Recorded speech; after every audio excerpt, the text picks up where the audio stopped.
السلام عليكم بنات، شلونكم؟ عساكم بصحة وعافية. اليوم احنا حبينا نجرب من اكلاتنا الشتوية اللي هي البحت، وبعض البلدان يصيحوا له رز بلبن.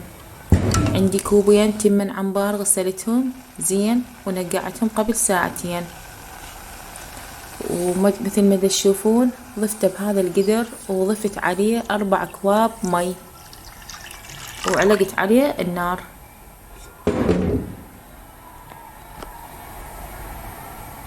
وراح اخليه هسه فد 10 دقايق على ما يستوي حباية التمن، وراح اضيف عليه ملعقة صغيرة ملح، وابدي اخلط بيه حتى ما يلزق بقاع القدر. فهسه انا ايش راح اسوي؟ راح انتظر 10 دقايق حتى يستوي التمن او الرز.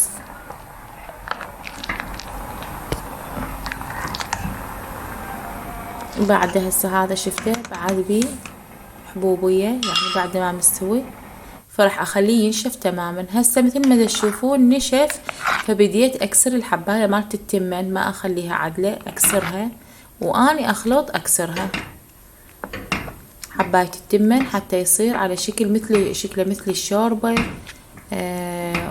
ناعم، مو يعني حباية التمن واكو خشنة.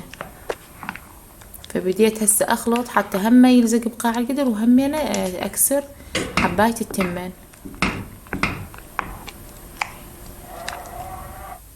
هسه شنو عندي؟ انا عندي محضرة حبة حلوة. قبل الحبة الحلوة انا عندي هنا قلاصين حليب، خلطتهم حليب بودرة، وراح اضيفه فوق التمن من بعد ما استوى.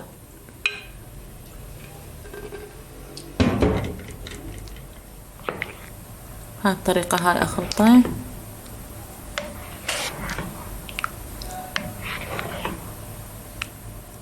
يعني حتى نقدر نستخدمه بدل الشوربة بالشتاء، بدل الشوربة نسوي هذا شوربة حليب يصيحولها اكو ناس.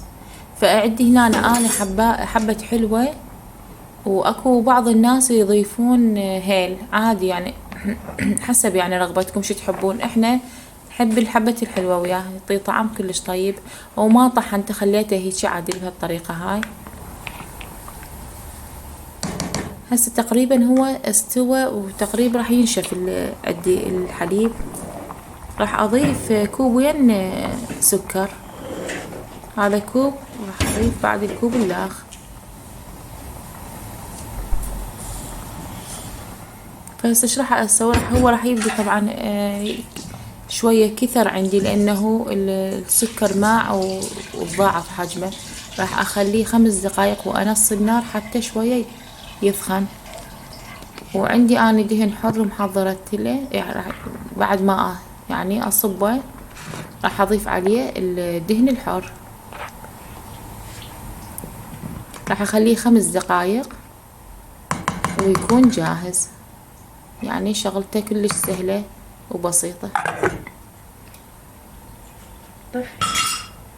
وهسه من بعد ما استوى صبيناه بهذا الطريقة، وضفنا عليه الدهن الحر، وطعمه يعني كلش طيب. فإن شاء الله يعني تشوفوها سهلة وبسيطة، وإن شاء الله اللي ما مجربها يجربها كلش، يعني تستفادون من عنده حتى بنزلات البرد.